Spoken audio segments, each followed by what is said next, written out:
आता आपण वळूया आजच्या दुसऱ्या विषयाकडे। महाराष्ट्रातल्या राजकीय वर्तुळाचं लक्ष आज दिवसभर होतं ते दिल्लीकडे, कारण दोन्ही शिवसेनांचे प्रमुख अर्थात उद्धव ठाकरे आणि एकनाथ शिंदे हे दोघंही आज दिल्लीमध्ये होते। एकनाथ शिंदेंनी आज अगोदर गृहमंत्री अमित शहांची भेट घेतली, त्यानंतर त्यांनी सहकुटुंब पंतप्रधान नरेंद्र मोदींची सुद्धा भेट घेतली। त्याचबरोबर उद्धव ठाकरे सुद्धा आज दिल्लीमध्ये पोहोचले। विमानतळावर त्यांच्या खासदारांनी त्यांचं जोरदार स्वागत केलं, त्यानंतर ते शरद पवारांच्या दिल्लीच्या घरी गेले। उद्धव ठाकरे 3 दिवस दिल्लीमध्ये असणार आहेत। इंडिया आघाडीच्या उद्याच्या बैठकीला ते हजर राहणार आहेत। एकमेकांचे कट्टर प्रतिस्पर्धी असणारे हे दोन नेते दिल्लीमध्ये आपापलं राजकीय कौशल्य वापरत असल्याचं सध्या दिसतंय। दोन्ही नेत्यांच्या या दिल्लीवारी मागची औपचारिक कारणं काय आहेत हे दोन्ही पक्षांनी जाहीरपणे सांगितलेलंच आहे। मात्र या औपचारिक कारणांपलीकडे दोन्ही नेत्यांच्या या दिल्लीवारी मागे नेमकं काय आहे या प्रश्नाचा वेध घेण्याचा आपण प्रयत्न करणार आहोत आणि त्याच अनुषंगाने आहे आजचा आपला दुसरा प्रश्न। बघूया पोल सेंटरला आजचा आपला प्रश्न। उद्धव ठाकरे आणि एकनाथ शिंदे एकाच दिवशी दिल्लीमध्ये, केंद्रातल्या राजकारणामध्ये कोण वरचढ ठरेल? 4 पर्याय आहेत, उद्धव ठाकरे, एकनाथ शिंदे, दोघेही आणि दोघेही नाही। यावर या 4 पैकी तुम्हाला योग्य वाटेल तो पर्याय निवडू शकता आणि तुमचं मत नोंदवू शकता। तर दिल्लीतल्या आजच्या या भेटीगाठीनंतर एकनाथ शिंदेंनी काय प्रतिक्रिया दिलेली आहे बघा। अरे आमचं काही बंद दाराआड नसतं बाबा, सगळं उघडं आहे। आणि आम्ही खासदारांसोबत गेलो, खासदारांच्या काही विषय होते ते मांडले तिकडे, आणि अमितभाईंचं देखील कार्यपद्धती आपल्याला माहीत आहे।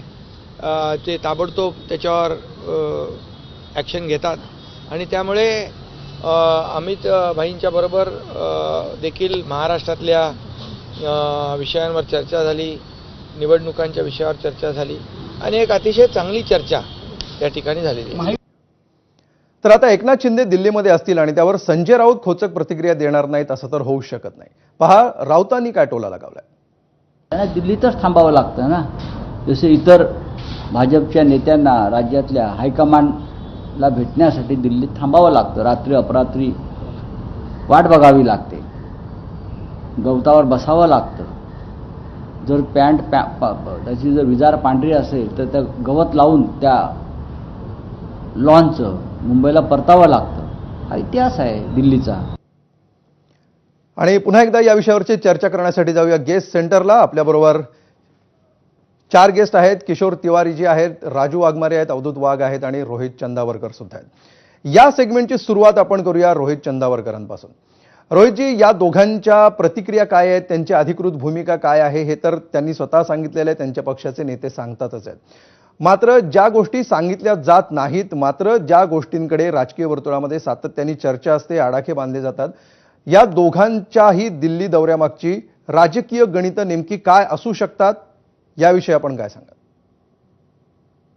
अमोल, महाराष्ट्राच्या राजकारणात आता 25-30 वर्ष आपण हे सगळे ऍक्शन कव्हर करत असल्यामुळे, सगळं बघत असल्यामुळे 95 सालापासून आपल्याला अशा असंख्य भेटी वारंवार बघायला मिळतात, 2 मोठ्या नेत्यांमधल्या, 3 नेत्यांमधल्या वगैरे। आणि सामान्यतः पहिली गोष्ट मी तुम्हाला ही सांगतो, बाहेर आल्यानंतर कुठल्याही पक्षाचे असो, एका पक्षाचं एका नेत्याचं नाव मी घेत नाही, कुठल्याही पक्षाचे नेते असो, ते जे काही सांगतात, कुठल्या निमित्ताने मीटिंग झाली, काय झाली चर्चा, असं जे सांगतात ते सामान्यतः ते तसं नसतं। हा एक पहिला मुद्दा आपण आपल्या प्रेक्षकांना सांगू। म्हणजे एक गुडविल मीटिंग होती, सदिच्छा भेट होती, खासदारांबद्दल त्यांचे काही विषय आहेत, त्यांचे काही विकासाचे मुद्दे होते, शेतकऱ्यांचे प्रश्न असं होते।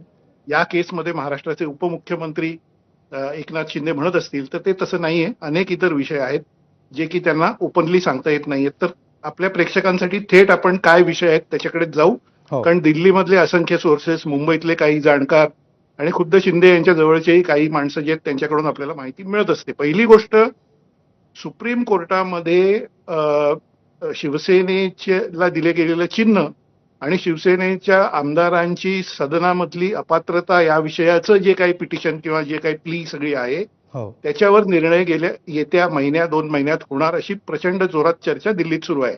त्याच्याबद्दल केंद्रीय गृहमंत्री अमित शहाजी यांना किंवा इतरांना माहिती मिळाली असणार की कुठल्या दिशेने ते जातंय वगैरे। तर ते निर्णय आल्यानंतर काय तयारी करायची हा एक विषय चर्चेत होता, याच्याबद्दल काही वाद नाही। दुसरा विषय चर्चेत असा आहे सरळ सरळ की महाराष्ट्रात महापालिका, जिल्हा परिषदा वगैरे याच्या ज्या निवडणुका येत आहेत आणि त्या फार महत्वाच्या आहेत, कारण ती मिनी असेंब्ली आहे. त्या साधारण डिसेंबर जानेवारीच्या सुमाराला होतील. त्याच्यामध्ये जागा वाटप करायचं का, कुठे काय करायचं, मुंबईत करायचं का, ठाणे, नवी मुंबई, पुणे ह्याच्यात काय करायचं, याच्याबद्दलची प्राथमिक एक तपासणी, निर्णय नव्हे, केवळ चर्चा आणि प्राथमिक तपासणी हा दुसरा विषय असल्याचं आपल्याला समजतंय.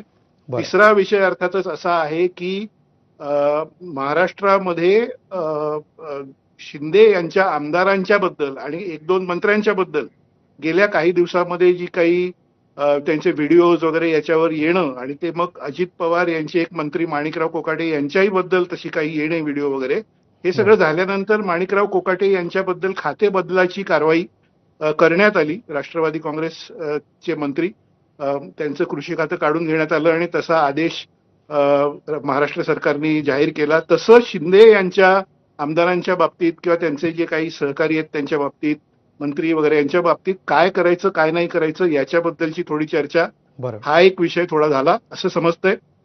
आणि शेवटचा चौथा विषय हो. जो की फार महत्वाचा आहे आणि मला वाटतं तोच खरं तर पहिल्यांदा सांगायला हवा होता, तो असा विषय म्हणून की लवकरच होणारी भारताच्या नव्या उपराष्ट्रपती पदाची निवडणूक. बरं. आणि त्याच्यामध्ये लक्षात घ्या की उद्धव ठाकरे यांचे 9 खासदार आता आहेत आणि त्याच्यामुळे त्यांचं बळ आहे तिथे. महाविकास आघाडीची पण मीटिंग झाली दिल्लीमध्ये, आपल्याला माहिती आहे, आज उद्धव ठाकरे सुद्धा तिथे होते. ठीक.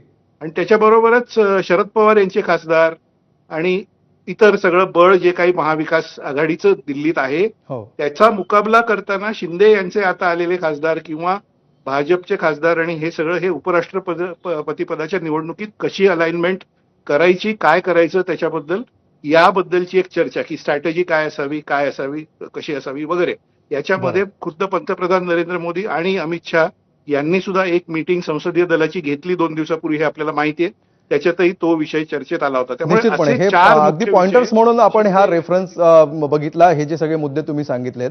राजू वाघमारेजी, ज्या प्रकारे जो महत्वाचा मुद्दा आहे, 1 बाय 1 तर आपण जाऊच त्याच्यामध्ये, मात्र तुम्हाला असं वाटतंय का की आत्ता दिल्लीला जाणं ही अत्यंत महत्वाची गरज होती आणि विशेषतः याला जो पहिला मुद्दा आता रोहितजींनी सांगितला, ज्याच्यामध्ये पक्षाचा आणि चिन्हाचा विषय आहे आणि इतरचे विषय आहेत जे जाहीरपणे अर्थात सांगितले जाणार नाहीत, त्यासाठी ही भेट होती का? कशा प्रकारे ह्याच्यातून तुम्हाला बघायला पाहिजे? नाही, मला with all due respect to Rohit चंदावरकरजी, प्रत्येकाला कल्पना विलास करण्याचा अधिकार आहे. प्रत्येकाला वेगवेगळ्या कल्पना ज्या सुचतात त्या मांडण्याचा अधिकार आहे. पण त्या कल्पना ज्या आहेत त्या सत्य असतीलच अशातला भाग नाही. आता सिंपल गोष्ट आहे, ते जे म्हणतात की कोर्टाचा जो निर्णय आहे तो कोर्टामध्ये ती संपूर्ण केस प्रलंबित आहे, युक्तिवाद होणं बाकी आहे, काही गोष्टी त्याच्यात सबमिट करणं बाकी आहे. त्याच्यामुळे कोर्ट हा निर्णय घेणार आहे. आता कोर्ट जर हा निर्णय घेणार असेल तर त्याच्यासाठी आदरणीय उपमुख्यमंत्री एकनाथ शिंदे साहेब तिथे दिल्लीत जाऊन कोणाला भेटणार? त्याच्यामुळे त्याचा प्रश्नच येत नाही.